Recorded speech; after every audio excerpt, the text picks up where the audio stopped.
রবিউল, এলাকায় নির্বাচন নিয়ে সবশেষ কি তথ্য আছে আপনার কাছে, আমাদেরকে জানাবেন। ধন্যবাদ নির্ঝরা। আপনি যেমনটি বলছেন, নারায়ণগঞ্জে কিন্তু সকাল থেকে 5টি আসনে ত্রয়োদশ জাতীয় সংসদ নির্বাচনকে কেন্দ্র করে কিন্তু প্রার্থীরা বিভিন্ন পাড়া মহল্লাতে কিন্তু তারা প্রচারণা করছেন। ইতিমধ্যেই কিন্তু নারায়ণগঞ্জে গতকাল থেকে আজকে পর্যন্ত কিন্তু আচরণবিধি লঙ্ঘনের কারণে 4 জন প্রার্থীর বিরুদ্ধে জরিমানা করা হয়েছে নির্বাচন অফিস থেকে।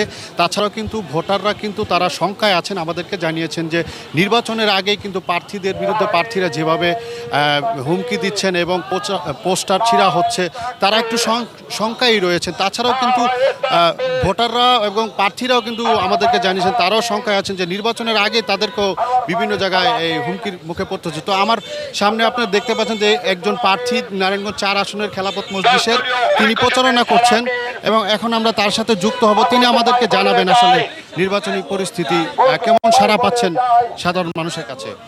আপনি আমাদেরকে যদি জানাতেন যে কেমন সাড়া পাচ্ছেন এবং সার্বিক পরিস্থিতি কি মনে করছেন।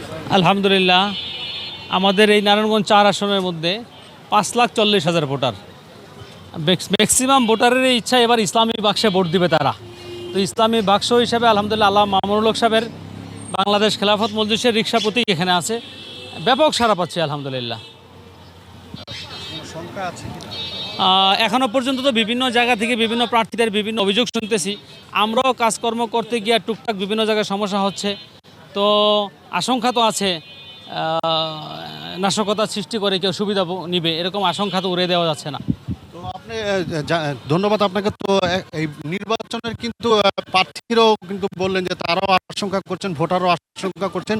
তো এবারে নির্বাচনে কিন্তু 23,66,000 ভোটাররা কিন্তু তারা ভোট করবেন নারায়ণগঞ্জের 5টি আসনে। তারা কতটুকু সংখ্যায় আছেন বা তারা কিভাবে ভোট দেবেন, তারা এই পর্যন্ত তারা সবসময় বলছেন যে আমাদের ভোট আমরা নির্বাচন কেন্দ্রে গিয়ে দিতে পারি। তো নার্স থেকে এই ছিল আমার কাছে সর্বশেষ। নির্ঝনা। রবিউল, অসংখ্য ধন্যবাদ আপনাকে।